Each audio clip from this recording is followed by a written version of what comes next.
Veronica Max. Thank you. Welcome to the podcast. Thank you. Yeah, super. Pleasure to be here. Yeah, super pumped to have you here from your company, Ultra Personal Healthcare. Yeah. Yeah. Wore my uniform today. Yeah. And we ran out of work super fast just to come here. We appreciate it. I'm kind of lazy and it's either workout clothes or scrubs. Yeah. And you're out in Dripping, right? I live in Dripping, so about 45 minutes. Took me about 50 minutes to get here today. And you've been in Texas how long? Since 2007. I moved from Tennessee, from Nashville. That's where I grew up. And moved to Austin when it was a small town, Okay, so, yeah. Back before, everybody says that. Moved here 5 years ago. All those, so many people here moved here and ruined it, but. Yeah. Yeah. And you kind of have like your own compound. We have 50 acres. Yeah. So definitely a homestead. Mm-hmm. And we have cows and sheep. We have 63 sheep, I think at last count. Wow. We keep our ewes keep dropping baby lambs, 2 guard dogs, and about 28 egg-laying hens. And we don't have any meat chickens right now, but we've processed about 100 meat birds. I guess that would be in 2023, last year. What's a meat bird if it's not chicken? So it is a chicken, Okay. but it's a chicken that you raise for meat, which is you distinguish. See, I wouldn't have known this before I had land. Yeah. Which you distinguish from, a chicken, a hen that you have to lay eggs. So meat birds you raise, like the life cycle, you order them and, you process them around 11 weeks or so. If depending on the breed. So we use Freedom Rangers, which is like a healthier breed, because a lot of the Cornish cross, which are, I guess those are most meat birds that you're buying in the market, the supermarket. They can't even, they grow so quickly, their breasts get so big because they've been bred that way, they can't even walk. Right. So the Freedom Rangers are a healthier bird, and it takes them a little bit longer to get to maturity. So it's more expensive, but healthier. Dang. I was like, maybe we should just have a whole episode on. We could have a chicken episode. Yeah. Or just how to raise animals and have land. And yeah. Wait, you're pretty educated in that. Yeah? So a meat bird is for meat, and then the other birds, do you call them egg birds or just non-meat birds? Hens, just hens. Like egg-laying hens. Okay. Yeah. And those are all females, obviously. Mm-hmm. The meat birds can be male or female. And actually we've learned, just by doing this, because this is how we learn everything is, you make mistakes and as you do it. But we're going to do all males next time because they're a lot bigger, of course, than the hens in the same period of time. So. And you guys living out there is part of, your business's philosophy on health and wellness, would you say? Yeah, no, I think, my personal philosophy, which, is Ultra Personal's philosophy, is just that, you can't really separate yourself from nature and be healthy. I got that message as I was doing my own personal work that, my husband and I and our 3 kids at the time were living in suburbia. And, we kept coming home. We had actually a home in the mountains that we would go to as well. And then we come back, to all the concrete. And we just got the message, you cannot be, we can't be separate from nature and be healthy. I didn't really know what that meant at the time, and I'd always wanted to be on land, and so had my husband. And then, COVID happened, and that expedited things. Were you a nurse practitioner at the time? I was a nurse practitioner. Are you just working in an office or hospital? Or? I've had my own practice since 2013. Okay. I started, my first practice was called Med to You, and it evolved. We provided medical and psychiatric care to substance use treatment facilities around Texas.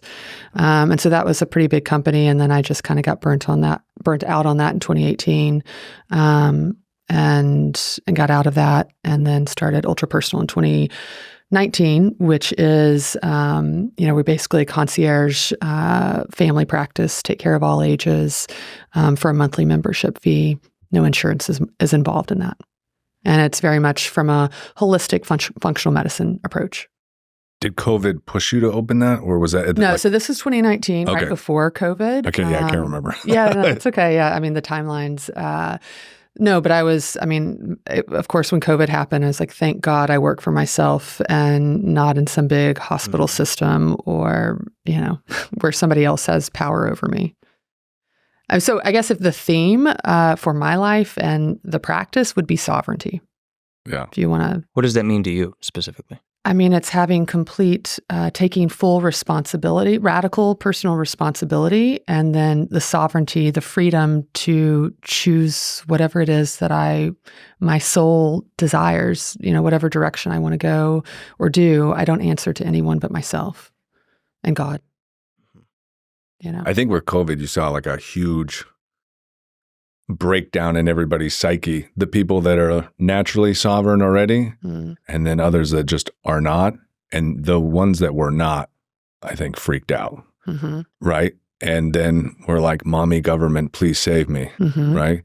Which, I think that's why I want you here is I think people need to be empowered to understand that you just going to your regular primary care and getting a once a year checkup is not a good way to be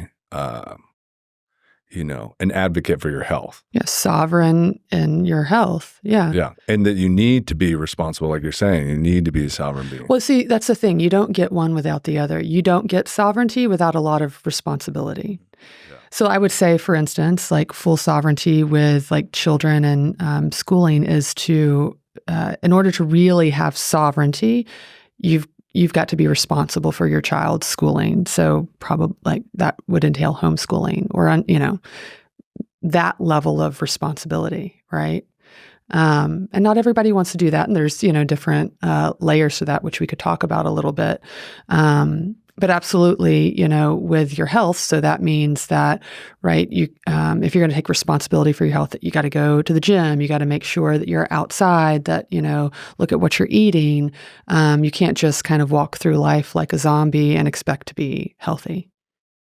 Yeah, I feel like that sovereignty in your health really requires like a proactive approach. Absolutely. In your decision making. Yes. Yeah, rather than like static, just being static, like, oh, I'm going to go once a year. Yeah. And, and it also assumes that your doctor knows how to be healthy. Yeah. Which most doctors I've seen are pretty unhealthy. Yeah. Right. But just by looking at them, right, you know that. So how in the world is this person going to, like you said, you do sales consulting, right? Would you ever hire a sales consultant who had never done sales? Absolutely not. So, or if their track record for sales was very bad. Right, exactly. Yeah. So why would you go see a doctor or nurse practitioner who clearly can't even take care of themselves? I have a perfect example. My dad's dad was an anesthesiologist. And so my dad was trained kind of like trust the doctor 100%. Sure. Whatever he says, he goes. And I don't know, so many years back, he had like a lymph node that was bugging him. He went to this doctor, and I would go to this doctor when I was younger too. And I'm like, Dad, you can't go to this guy. He looks like he's about to fucking die. Like he doesn't look healthy. He looks super ill. Yeah. I was like, and my dad for 2 years, the guy told him he's fine. Then he finally goes to a different guy and he's like, oh, let's get an ultrasound. And he had, non-Hodgkin's lymphoma. Cancer, yeah. And it's like, that's the thing. It's like, if your gut keeps telling you no, like you have to take control. You can't just put all your faith in this one doctor, right? You have to take. You can't just trust. So, I mean, you don't have to. It's always a choice, right? And that's you could just let the. Well, and a lot of people don't even understand. I mean, you're backing it up that they have a choice here. They don't even understand that they have power. Yeah, that's very true. Like you always have the power. So you can go back to COVID. People thought they didn't have any choices. And yes, there might have been some coercion and things like that, but you always have a choice. There might be consequences to that decision. For instance, like, okay, I'm not going to get a, COVID vaccine. I might not be able to travel. Like I'm okay with that consequence, Yeah, not being pressured too. Right. Well, I think what I would love you to do is just break down how the system works now for the general population. Like a traditional healthcare system. Yeah. So, I mean, I think it's important to understand the incentives and the drivers of I hate to use the word traditional because it's really not traditional medicine, right? It's our societal. So we'll call it maybe modern medicine or something. Yeah. But, the modern medical system, right? The payer, some people think the payer that you're the payer, the patients are the payers, but no, it's typically the insurance company, right? And so they really control everything. So as a provider, I'm not going to get paid for services rendered to patients unless I can code for disease, right? So if I'm just educating someone on, if they're healthy and I spend a lot of time educating them on how to stay healthy, I'm not getting paid for that within the modern medical model, right? So the incentives are to keep people sick because I'm only getting paid when you're sick, right? I'm not getting paid to get you healthy. I'm only seeing you when you're sick. Right. And so I think people need to understand that. They don't understand the back end of how providers get paid. There's no money in curing you. No, absolutely not. And I think a great example of this would be to look at, I mentioned that I worked with substance use treatment facilities prior to starting ultrapersonal healthcare. And a lot of people don't know that the relapse rates do you have any guess what the relapse rates are? 80%. Close. I don't know. I think it's around 75%. That's so high.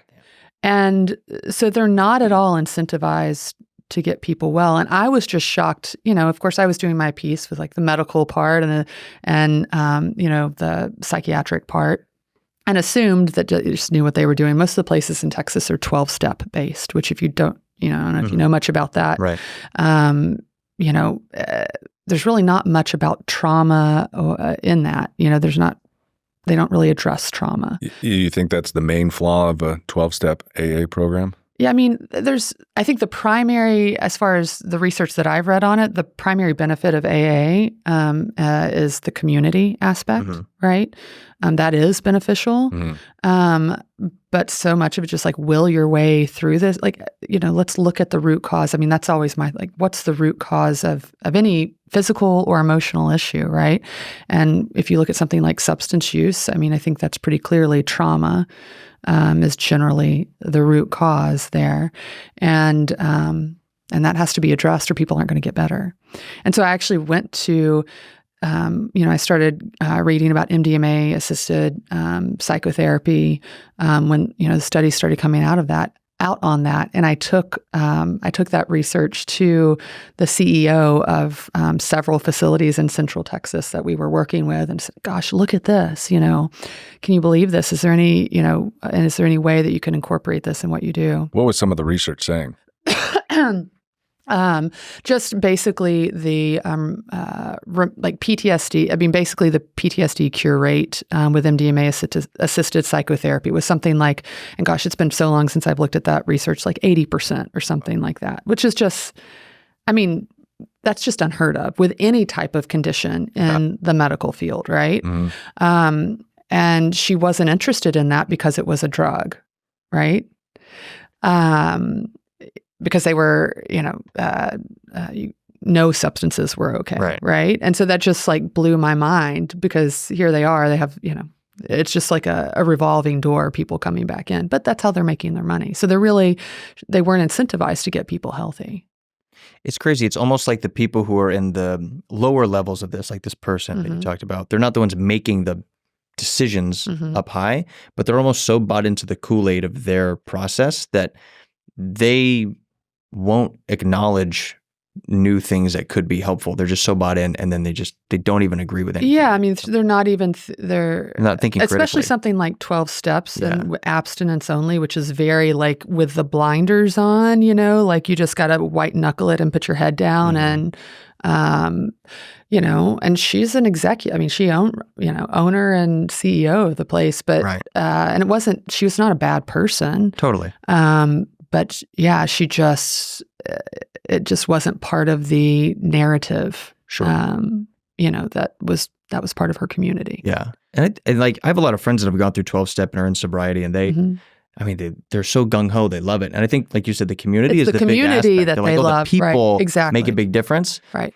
And I'm also wondering, maybe that's just the sliver that I see is the people that have done it well, but then there's like 80 to 90% of people who go through it and then just relapse and relapse and relapse. But my friends are the ones who have stayed just stuck sober. with it, and that's why they're so passionate about it, which is good.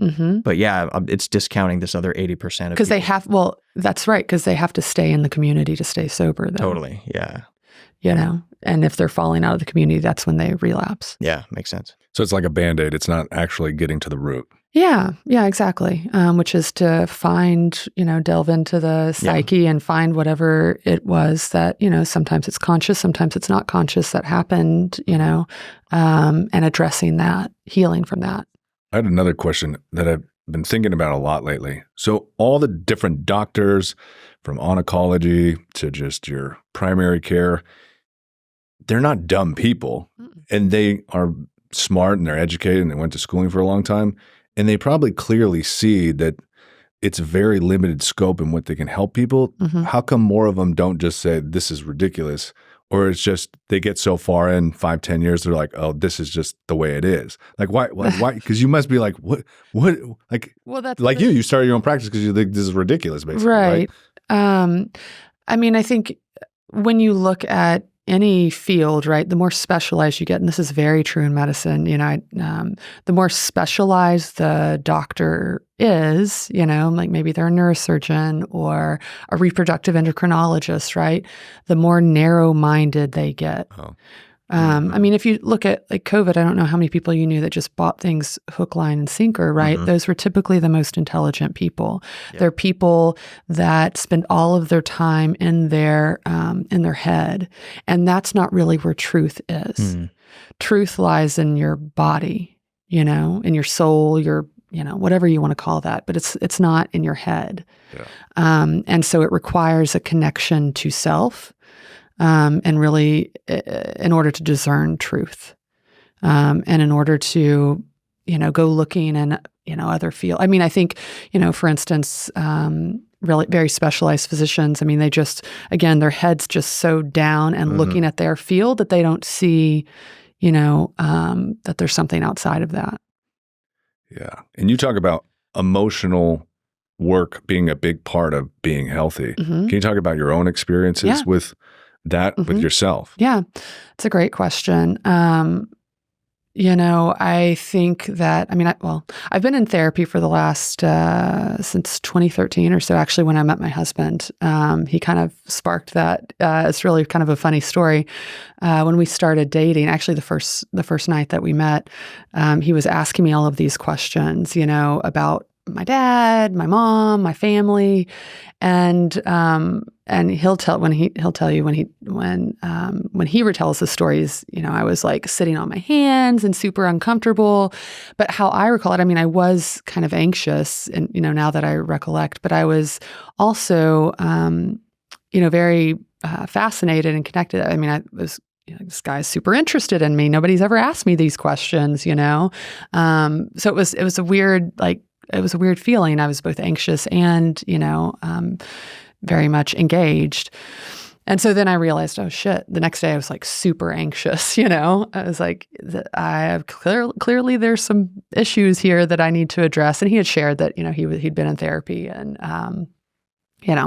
and so then the next day I'd asked him, I was given it some thought, and I think I'd like to start therapy. Do you know any therapists that you'd recommend? And so that's when I would say, started my emotional journey. Because growing up, I grew up and I went to a private school. My parents were married. I had one brother. And from, the outside, everything looked great, right? But what I recall as a child, my earliest memories are my parents fighting physically, verbally, right? And then, growing up, I was kind of, if you look at a drama triangle, I was the rescuer, right, between my mom and my dad. And that was kind of the position that I was put in, and parentified, and, felt very alone as a child. And so that drove me, of course, to try to be perfect, right? I'm going to, as a child's very egocentric. So if I can just be perfect and, excel in school and be a great athlete, then everybody will be, happy, and things will be good and safe and all of that. And so that was most of my, my childhood into my 20s and the beginning of my, 30s. I played college basketball. After that, I competed in CrossFit. And then I starting my own companies, all of that was just trying to, fill the void that was make myself feel good by these external accomplishments and validation from other people. And then having children, I think really was a big forcing function with that. And then my relationship with my husband. And so then I'd been in therapy. I did some psychedelic assisted therapy and realized that I had all of these, I'd always would have said that I was a very even keel, happy person. I've kind of prided myself on I'm never super angry or super sad. I'm just, everything's, good. I've got things under control. And all this sadness came up for me. Basically, I felt like I was just purging sadness. And I realized, holy shit, I had no idea I was this sad. And, of course, if you're locking yourself away from, hard emotions, you're not really experiencing joy and happiness and all of that. And so, that really helped me get in touch with get embodied and get in touch with myself. And through, of course, the only way to heal, right, is to feel your feelings. You can't be healthy with repressed emotions or unprocessed trauma, And so, I think, and then I changed therapist. I was in a very kind of intellectual type therapy. It's called psychoanalysis for a long time, which is pretty much only in your head. So I would not, it was great to get a map of kind of my issues, but it wasn't super helpful. And then I got a new therapist and started doing craniosacral and shamanic energy work and tried all kinds of things, breath work. Really started to get in touch with my emotions, with myself, and just integrate mind and body, right? I would say that I spent most of my life very dissociated, very much just walking around in my head. What did you find the most helpful of those modalities? I don't know if I could have, I love craniosacral with the right person. I describe that as, and I've had a lot of different craniosacral, and most of the time I would say I can just feel that my nervous system, because they work on the nervous system, that my nervous system is, they're upregulating my parasympathetic and downregulating my sympathetic nervous system. So most craniosacral therapists, I'll just feel really relaxed. There's a few though that, maybe they just call it craniosacral and that's just what they're calling it, but they're very much intuitives, and healers and connected. I don't know if you want to say they're angels or whatever, here to help, Right. But for instance, there's a lady in town, her name's Rachel Carter. She's amazing. She's actually in Round Rock, but worth the trip. Who, I describe it as, she helps your body communicate with you because we store all of this stuff in our body, right? That's why there is always an emotional component to physical illness. I see people pneumonia almost without fail. They have some sort of grief that they're processing. Because you hold grief in your lungs? Exactly. And this is so one session I did with Rachel, I felt stuff coming. I felt stuff coming out of my chest one time. It was I was feeling stuff with my mom. Basically, I realized that my mom hated herself, and she had projected that hate, onto me. Rather than look at that in herself, she just projected that on me. Not only did my mom not love me, she hated me, in a way. And if you can imagine the grief that I felt with that revelation. And I felt it coming out of my chest. And then the second part to that was, holy shit, I've done this with my own daughter. I've, this self-hatred I've projected on her. Now my daughter's, 3 at the time, so I could still do something about it, right? But then for days after that session, my chest was sore. It felt like, I'd had open heart surgery or something, and because that energy had moved, that had been stored in my lungs, had moved out of my body, So it's fascinating. I don't have an explanation for that, from a medical perspective, and I think that's as I have, spent more years working with patients and helping people, and like I said, done more of my emotional work. I don't need to have an intellectual understanding of how things work per se. If it works, that's all that matters, just kind of let go of that. And I think that's a key component to a good healthcare, provider or workers, that the person you're seeing, their goal is to just get you healthy. Their goal isn't to just work in this small frame and they either give you, drugs or surgery, right? Their goal is just get you better and work together to collaborate what works for you. And who cares if it's angels or whatever? If it fucking works, who gives a shit? Right. That has to be the ultimate goal is because they really need to care about you getting better, right? And I think and so to that end, incentives matter. So it's really helpful, to step outside of the modern medical establishment and health insurance and, consider a provider like myself, for instance, who you're paying me directly, and so I answer to you. I don't answer to an insurance company. I'm answering to you. And you're not going to pay me if I can't get you results, right? Why would you? Yeah. And those incentives don't exist in the mainstream modern medical establishment. So that's really important. And then I think it's important to, I think a really good healthcare provider, it's not about their ego either. I'm not healing anyone. I can't heal you. I really believe that we each have an inner healing intelligence. All of our symptoms, that's our body trying to communicate with us. And it's our job to listen to that. And I look at it as my job to help you, with that, because I've learned, over the years that, the body will whisper to you and it'll get louder and louder and louder until eventually it's just going to smack you on the side of your face, right? And, hopefully you learn to listen before that happens because that's typically pretty painful.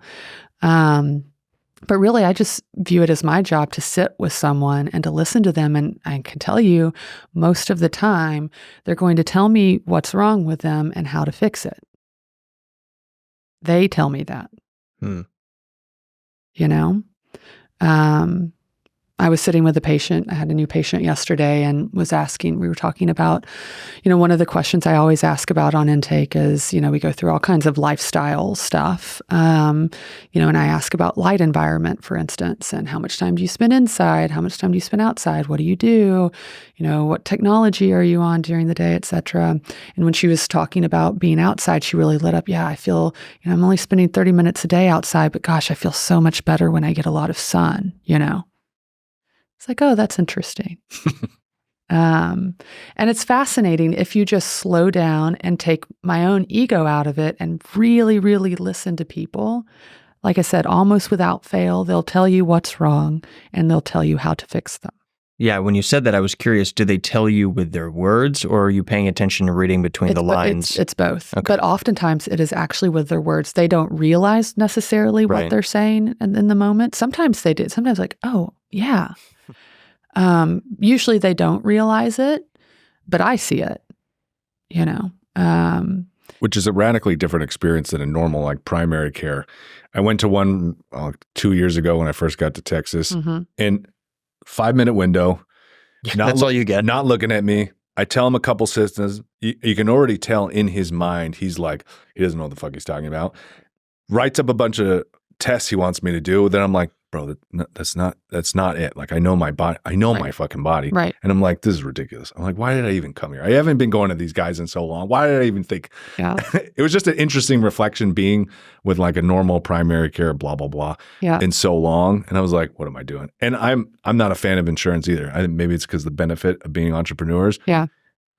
I'm not paying $400, $500, $600, and then you tell me I can only go to a couple people. It's like, no way. Exactly, because you have more skin in the game. You don't have someone else who's paying for it for you, right? And and so it's expensive if you're going to have insurance, and then if it doesn't pay for anything. Why the hell would you? Yeah, and if you go to the doctor, you're still paying a huge deductible to go to the doctor, and they tell you who you can see, and by the way, if you go to some hospital that they're not credentialed, isn't that network or whatever that isn't within their network, you might get a surprise bill. Oh, by the way, we're not in their network, so you owe $10,000 for that ER visit or whatever it is, So do you think there's a time and a place for Western medicine, and they should be used, like if someone sees you, should they also have a primary care physician for certain things and you fulfill a completely different need? Or do you think it's just time to completely eradicate that? Yeah, no, there's absolutely a place for Western or modern medicine. I was talking to a guy the other day that his child had just had a, heart replacement surgery, had a heart replacement at, 2 years old or something. Right. Because they had a defect. Yeah. So, that child would not be alive if we didn't have modern Western medicine, right?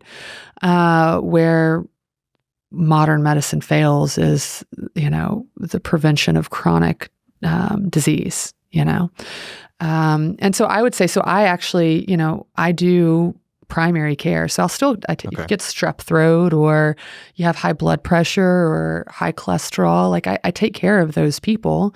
I just do it from a different lens. Yes, if you have, for instance, hypothyroidism, which is an underactive thyroid, very common in this country, especially among women. It's primarily autoimmune hypothyroidism, where the immune system's attacking itself. Yes, I can prescribe thyroid hormone, which is kind of the mainstay of treatment, and that'll help someone feel better. But I'm also looking at, that's just kind of helping the person feel better while we investigate the underlying causes. Like, why is your immune system attacking your thyroid? Mm-hmm. What is it that's stimulating that immune response? And there's other things that we can do too to, get your thyroid functioning better. Iodine, most Americans hardly eat any seafood, and that is the primary source of iodine. Then, we are also drinking fluoridated water and using dental products with fluoride and, bromide, which is another element in the same kind of family. And those things displace iodine from the thyroid, from your other, from your prostate. It's important for all glandular tissue. And so there's things that we can do before we even get to thyroid hormone, right? So that's kind of the way that I can treat you in the typical Western. I'm trained in that way. But I'm also, I'm typically, it's a conversation with patients. Like, here are all the things that could possibly be involved. Here are the risk and benefits of each. What would you like to do? Because that different people are going to answer that question differently. Somebody, might say, God, I feel like shit. I felt like, I felt horrible for the last 10 years. I'm ready to feel better. Give me some thyroid hormone. And then, yes, I'm on board to look at let's do some additional testing and see if we can figure out the underlying causes, but I need to feel better. Mm-hmm. And some people will be like, no, I don't want to go down that route and get on thyroid hormone and then potentially be on that the rest of my life. Let's cover all our other bases first and then, go there if we have to. Does that answer your question? Yeah. Yeah, definitely. I will say that a lot of people who practice, if you want to call it functional medicine or holistic medicine, a lot of them are considering themselves specialists these days, which is not, right or wrong, or, I'm trying not to make a judgment of that. I just don't know. It's like once your eyes are open to these things, I can't just go back to put my blinders on and practice, just care in this, very limited fashion. I don't know how to do that. It's just like once you taste fine wine, you can't go back to drinking crappy wine. Can't go back to the $2 chuck. No. Afterwards. No. It tastes like, I'd rather just have water. I'm really interested. People that come to you, are there cornerstone habits that listeners right now can apply that could alleviate a lot of issues? Yeah. Like absolutely. Nature. And what are the practical ways to apply these cornerstones? Yeah, that's a great question. So, I think being outside, we evolved outside in nature, under the sun, exposed to elements. So I think that, and I've kind of been over the past year or so, I've really taken a deep dive into quantum biology and circadian biology. What's quantum biology? Yeah. So it's really the intersection of physics and biology. If you're familiar with quantum mechanics, I'm an expert, some would say. Yeah, but, right. I'm I think genius is too far, but some people say it. So I am certainly not by any means any stretch of the imagination, but that's really dealing with things at the atomic level, right? So talking about protons and electrons and neutrons. Historically, we thought that quantum physics, that those rules didn't really apply in the human biology because we're warm. It's kind of like a warm and wet environment, right? But really, we've discovered that quantum biology does happen quantum mechanics do happen in human biology. So it's really the merge of those two fields. So for instance, the reason that we eat food is for energy, right? We're actually stripping the food of electrons to make energy at a very fundamental level. Well, we also get electrons by just walking barefoot outside. I have grounding shoes on. That's how far down at the hole I've gone. I've got these ugly grounding shoes on, with leather soles so that I can, you can still be absorbing those electrons because we've got special sweat glands in our hands and feet so that we can absorb those from the earth to make energy, It makes sense. Like today I was tired. I was like trying to do a little yoga nidra and I was like, forget it. I got up, just went on a long walk and then I felt, 10 times better. Yeah. I already had more energy and you're like, wait a minute, I thought I was tired. Exactly. I'm not actually, I just needed more light and movement and I'm fine. Right. And so I think at the most fundamental level, we could get into why it's so important to be outside, but yeah, let's do it. Because it's the easiest thing to do, right? It really is. Yeah. It is. And grounding. So outside with your bare feet on the ground. I tell people, and it's totally true. How long, by the way? Any time is better than no time. I tell people this every day, especially when it comes to sun exposure. Consistency is more important than quantity. Mm-hmm. I would rather you get outside the first thing you do every morning before, any of these artificial lights or looking at screens for 2 minutes and look east, even if it's a cloudy day. Mm-hmm. I'd rather you do that for 2 minutes every day than, 30 minutes one day, an hour, 5 days later, because that's what the sun is how our body tells time. Mm-hmm. So if there's all these different processes that have to happen, in the body, at different times of day, right? All of this stuff you can imagine that's going on that has to be organized. Some things happen during the day, some things happen at night. Well, how does the body know when to do that? We've got a clock behind our retina called the suprachiasmatic nucleus, or the SCN, right? Where sunlight is coming in through our eyes, and that's our master clock. So our body's able to tell time based on sunlight, because the wavelength of light varies, and the different colors that are in that wave that are in the sunlight vary by time of day. So that's how our body tells time. That's why sun is so important. It's one of the reasons, right? Mm-hmm. It also modulates the immune system. We could go down, we could talk about just sunlight by itself for a long time.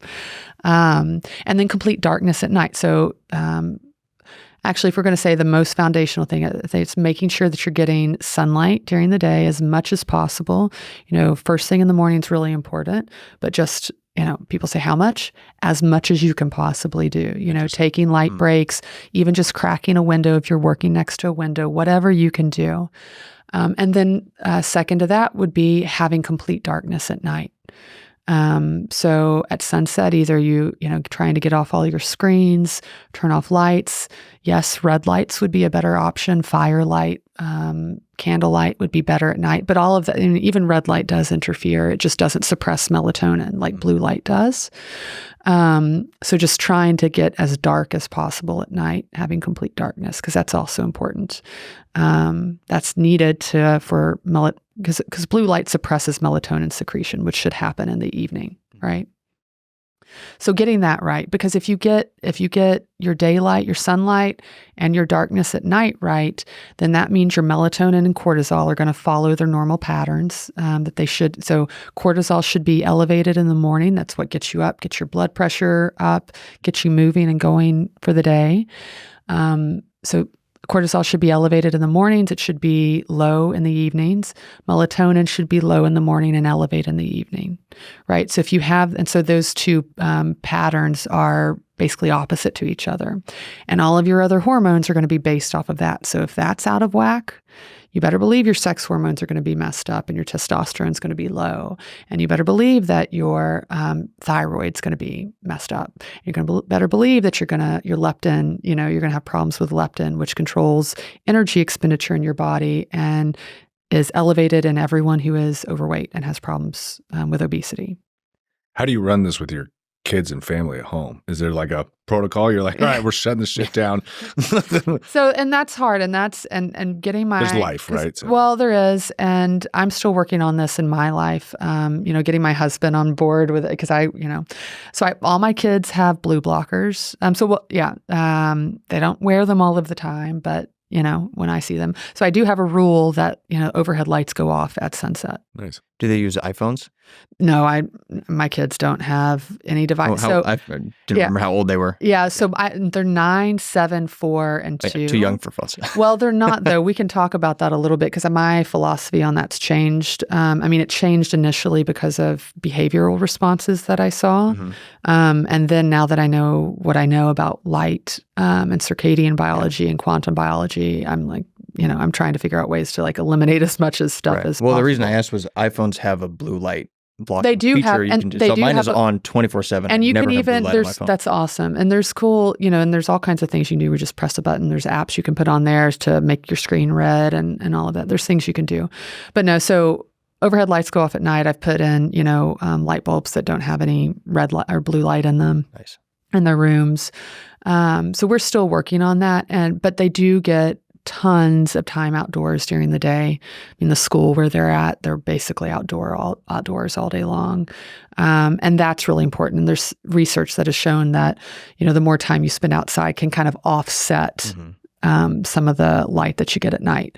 But if you're sick or if you have any type of medical issues, I would be really strict about this. For instance, my father-in-law, he just let us know he has Alzheimer's. And it's like, man, I asked him, he's 75 or something. And this isn't a huge surprise because my husband had done 23andMe a long time ago. And that's when they actually told you you're, how much of a risk you have for specific issues. And he's like, oh, I've got 50% chance of Alzheimer's, right? Which they don't tell you that anymore. He also found that he was Jewish, half Jewish, or quarter Jewish, by the way, which he had no idea.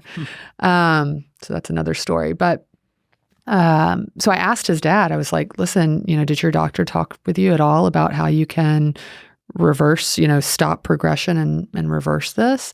And of course the answer was no. And I said, well, let me know if you'd like, I'm happy to, because there are ways that you can do this and I'm happy to talk to you about it. And of course, I didn't want to just tell him.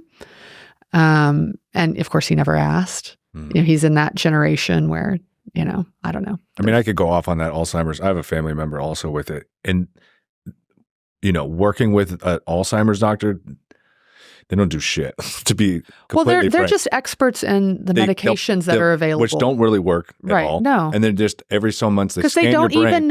even know exactly what causes it. They just know, there's these amyloid plaques in your brain. Don't check your blood sugar levels, which could totally affect it. Which, by the way, diabetes of the brain. It's not being able to process energy. They don't check your gut health. They don't figure out how much activity you're doing, blood flow to the brain. That's all they know about the brain. Yeah. So that's all they focused on for 20 years of their career. I feel so bad though for that older generation who just they're just programmed so hard. Just so few of them, they just are not open to this. That's why I like this conversation. Yeah. So you want to poke holes in people's minds to open it up. Yeah. Yeah. No, there definitely are ways to, if you would just. Totally. I believe it. If you just even reduce symptoms by 50%. So somebody like that would need to be pretty strict about getting tons of sunlight during the day and have complete darkness at night. That's what I was kind of getting to. Whereas if you're healthy, otherwise you can kind of offset it and, but you do want to pay attention to it. But he already lives, for instance, in South Florida, which they're at a better latitude. The closer you get to the equator, the more stable sunlight you have throughout the year. and you're just set up better, you know? That's why Texas is so good. Yeah, well, we're kind of at the maximum latitude. Below Really? the 30th 'Cause latitude is ideal, and we're right at the 30th. Yeah, we grew up in Seattle. Oh God, There's And no it was, sunlight up it was like being in an internment camp Yeah. for my I can't- brain. My Well, brain, like there's a there'd be reason why weeks where it was like, it hasn't come out in 3 weeks, and you would have thoughts. sorry. You get in your car and you're like, oh my God, it's okay, just calm down. It's like, Don't drive to Mexico. Don't drive to Mexico. Don't drive to Mexico. I imagine There's what probably a pool, wasn't there? I Yeah. need sunlight. Yeah, Yeah. like a pool to Mexico, Yeah. like just Yeah. to get some. I can't imagine what it's like. I mean, no wonder. I mean, seasonal affective disorder is a real thing. It's lack of sunlight. 100%. Yeah. And I never thought that it affected me growing. I don't know if you Yeah. had the same experience, but up there, No, I always knew thought, it affected oh, me from you birth. did? I was Okay. like, I hate this place. Yeah, I always thought, oh, I kind of like the gloomy weather. It's kind of nice. And I never felt sad or like that I was my I'm emotions super were emotional, any that's different. why. You're I'm very not emotional. That's not true. I have a lot of emotions. But it wasn't until the COVID days Yeah. and then being locked in Oh, a Jesus house. And Christ. Seattle was like communist China. Like you could not I mean, go I outside. know. And so being cooped up and the only thing you could do is go for a walk and hope you didn't see police. and Or a Yeah, rat. they'd probably arrest you yet. What was the compound that was? Like, in the chop. yes. Yeah, exactly. Which that was okay. Yeah, you need to wear your mask outside. So Oh, yeah. whatever. So But if you're anyway, protesting with 3,000 people in a small area, totally that's fine. That's chill. Yeah, That's fine. we'll flatten the curve No that problem. way. Yeah, but it wasn't until that point that I realized, Such oh, hypocrisy. I actually feel a big difference when the sun is out versus when the sun is not out. Oh shit, I got to move to Texas. And there's a very physical, Yeah. physiological explanation for that. I mean, you need sunlight to make your neurotransmitters, and you know. So sun's super, super important. So that would be one thing. You know, sunlight during the day, complete darkness at night, because that's going to set you up. If your cortisol and melatonin patterns are healthy, then the rest of your hormones are going to be healthy. Most likely, you're going to sleep well. It's really important. Otherwise, being outside, barefoot, you know, because you're grounded, you're absorbing electrons. I mean, and there are caveats to that, right? If you're in a city, you know, with all kinds of wiring and stuff under the ground, that may not be as beneficial. It may actually be harmful. So maybe like get to a park. Yeah, get somewhere with less, you know, EMF around, you know, and blue light's considered non-native EMF, but even, you know, like, I mean, it's unfortunate even in Dripping, like they put up a 5G tower, like right across the street from us, you know, which like, damn it, I guess I didn't move far enough out, but you know, it's, you can't, some of those things you can't control, so try not to worry about it. But, you know, the more, I mean, there are studies that show that the, population density is very much correlated with health. Totally. You know, so with meaning the less dense the population, the healthier you're going to be. And, you know, there's a lot of things involved with that, but one of them would be, you know, non-native EMF. Yeah, I'm sure there's a lot, like, because that's the leading indicator of, okay, dense population, lower health. But then what are all the lagging indicators? Like you said, the wiring. Your diet probably isn't very good because you're eating just processed food because you're in a you're not condensed eating city. from the land. Not eating from the land. You're not grounding. Whereas out in the world or out in the country, you'd be grounding. You'd be outside more. More likely. Yeah, it's really interesting. Yeah. So That's why I think everybody should own a ranch. yeah. Right. Well, it's My funny. personal, that's my And it's personal fu- life philosophy. Yeah, and it's so funny. I got to this just intuitively by getting in touch with myself, but then subsequent to that, I'm like, oh, this is exactly why this was a good decision. And living out here, this is why you can't be separate from nature and be healthy. You know, so sunlight during the day, darkness at night, getting outside barefoot or with grounding shoes or whatever. You know, there's all kinds of evidence that, you know, being outside improves your mood and, you know, food, of course, is foundational, right? And I would say, you know, there's a lot of differing opinions on what's the best diet, but I think you clearly look towards evolutionary biology on that. How did we evolve? What were we eating? And that's primarily meat, fish, local and seasonal. That's really, really important. Local and seasonal fruit and vegetables. A lot of people say, oh, I can't tolerate that. And I'm like, well, you know, you should be able to tolerate fruit and vegetables if your gut's healthy.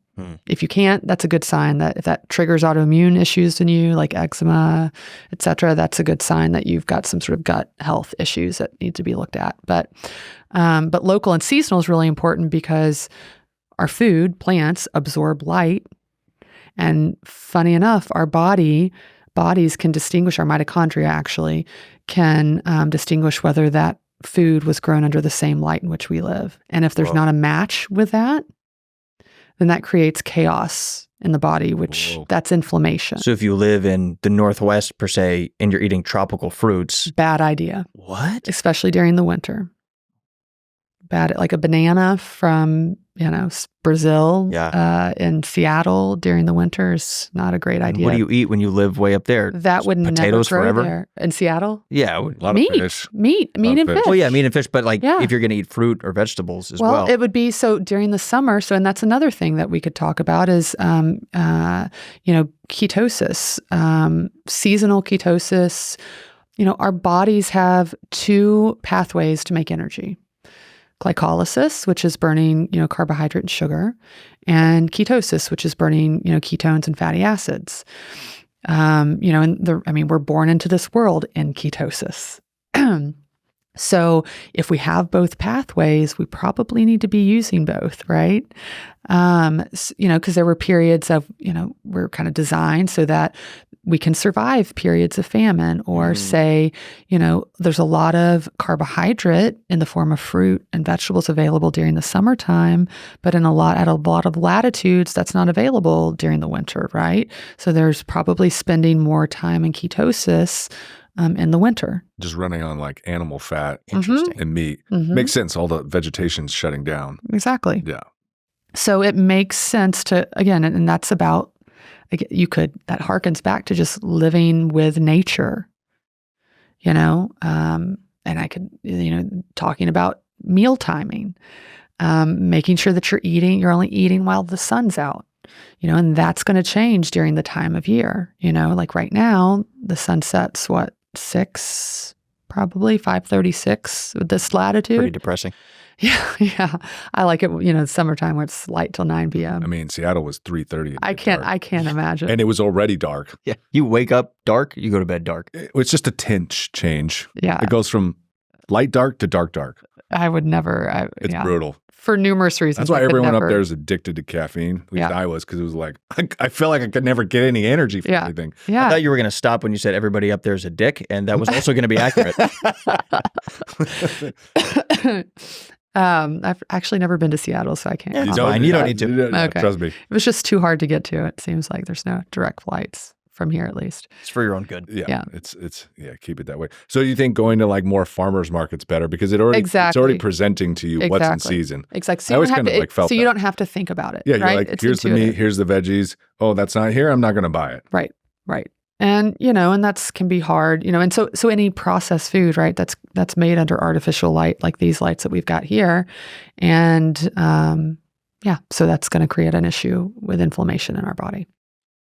That's interesting. I bet that affects a lot of people's fitness results as well. 100%. Like, calories in, calories out's one thing, but then that is true on at a certain level. But then the inflammation and the absorption and then the functioning of all your cells and your hormones based on actual food being like, you're not being satisfied if you're eating, say you eat 1,000 calories, but it's all grown under the funky monkey light, and you feel starving. It's causing inflammation in your body, and you're also going to be nutrient, deficient, right? It's calorically dense food that's devoid of nutrients. So yeah, exactly. You're leptin. So if you're familiar with leptin, you guys are? Leptin and ghrelin. Yeah. So just, I guess for people, I'll chat a little bit about leptin. Leptin controls energy in the body. Leptin's made by our fat cells to tell our brain, hey, I need you to eat. We need more energy on board. Or hold on, stop eating. We've got enough energy on board. So it controls satiety. So what we see is that in people who are overweight, leptin is elevated. So your brain has become resistant to leptin. Your fat cells making the leptin signaling, hey, shut off, stop eating. And people keep eating. And so it's releasing more and more leptin, but there's no response. So we have leptin resistance. And that whole pathway is called the leptin-melanocortin pathway. So melanin. Where's melanin? Melanin's in our skin. That's the pigment in our skin that absorbs the light from the sun. So sunlight's involved in this pathway, the leptin-melanocortin pathway. So if you've got somebody that you're working with, that they're exercising and trying to lose weight, they ain't going to lose weight if they're not getting sunlight. And, it's going to help also if they're eating a lower carb diet too. And they're eating honestly, if they're focusing more on things that are local and seasonal and still eating higher carb, they're going to get better results. So I think that's really crucial for people to know. And it makes sense that your body would want to sustain more fat if it's not getting a lot of light, because it's probably colder if there's not a lot of light, and it needs to stay packed on for warmth. Yep. Exactly. And we do, naturally gain, we should gain weight in the summertime with the excess carbs, so we have stores of energy as we go into the wintertime where there might not be as much abundance around. Mm-hmm. I mean, our bodies are so wise. I mean, we've been designed over millions of years, and to think that we can just hack this stuff, and here's a medication to make this better, or, it just blows my mind. We are not smarter than nature, So it's really it's just, if you can get those foundations right, so light, being outside and grounding, food, primarily local and seasonal, so buy it from your farmer's market. Sleep is incredibly important, right? Which, if you're getting your light and dark stuff right, you're probably going to be sleeping well. Relationships and emotional health, right? Because if you've got a lot of trauma and suppressed emotions in your body, that's going to cause inflammation. It's going to cause disease, and it causes disease through driving inflammation, Does that answer your question about kind of those foundations? Yeah, totally. Yeah. So people that want to work with you, how do they do that? It's simple. Ultrapersonal Healthcare, ultrapersonal.healthcare is my website. You can sign up online. It's $125 a month for adults, $60 a month for kids. Families get a 10% discount. I always prefer working with the whole family. We will take kids by themselves. And by the way, I see newborns all the way up to cradle to grave, we call it. But I prefer to work with not just a child, but the full family unit. And because ultimately I always end up treating the adult, the parent as well, because the child typically doesn't have, especially if it's a chronic issue, it's not the child's problem.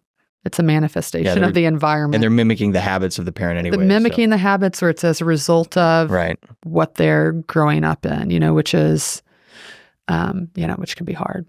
Yeah. So that's why I like working with the whole family if I'm going to do the children, because that's going to be better for everybody. Awesome. Yeah. Veronica Max, thank you so much for being here. Yeah, you're welcome. Really appreciate it. We'll have to have you back and talk about setting up your own compound. More homesteading stuff. That's really fun. And I'd really love to talk about that. Yeah, we didn't talk about the school at all either. I forgot. And it's true. Amazing school, and how dumb sheep are. I remember you come into training and tell me how stupid sheep are. Okay, we got a couple minutes. I want to hear about how dumb sheep are before we go. You have to. They get caught in barbed wire or whatever. They try to kill themselves. So literally, we've had several sheep. Maybe they're not dumb. Maybe they're just depressed. Commit suicide. Well, maybe, but I don't. They've got it. They've got the life. 50 acres to roam, and so we put them in the backyard because we put them in all pastures, which we even include our backyard in the pasture rather than, mowing, and it's grass that's growing, which is a commodity in Texas, especially, this part of Texas, hill country. And it stays alive out there. Yes. Impressive. Yeah. Yes. Well, we do irrigate it with rainwater, but so my kids have like a ninja course out back, it's got one of those like rope ladder things. I swear to God, I put them in the backyard for 10 minutes and I go and look out there, and one of them has got their neck caught in the rope ladder. And of course, as sheep do, they just freak out. And so it's spinning itself around, and had I not come to save it, it would have hung itself. And so my husband because we were having an issue with predators. And so he put bells, like dog collars with bells on some of the sheep. And a week or two later, he found one that had strangled itself. The collar was a little bit loose, and it got stuck on a root and freaked out. And strangulated itself. Oh my God.